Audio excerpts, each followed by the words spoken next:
The greatest demographic in human history is taking place right now. There are 7,000 people moving into sizable cities every hour.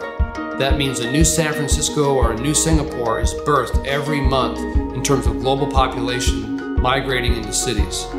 You will find people groups from all across the world. In major cities, you find millennials are moving into the cities, and you find the poor are congregating in the cities for survival. So if you really want to reach the people of the world, you want to do mission in cities.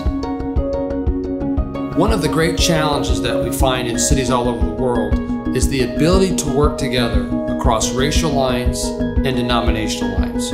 We oftentimes have challenges working with people that are geographically close but culturally distant. That becomes a real challenge in the city because no ministry and no church can address the challenges of a city alone.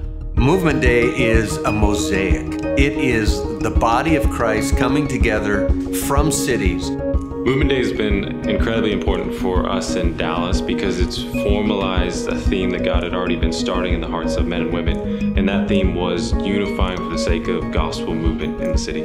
2016 is going to be not just New York-centric, but urban in the context of the world. I am really convinced that it will help the whole church to understand the necessity to reach all cities.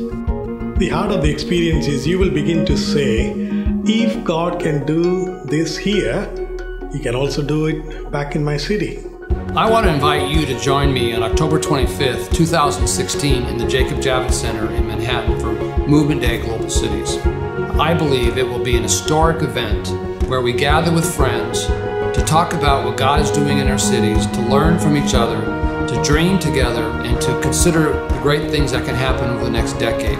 As men and women from around the world with a focus on cities come together and say, we are committed to reaching this new frontier for the sake of Jesus.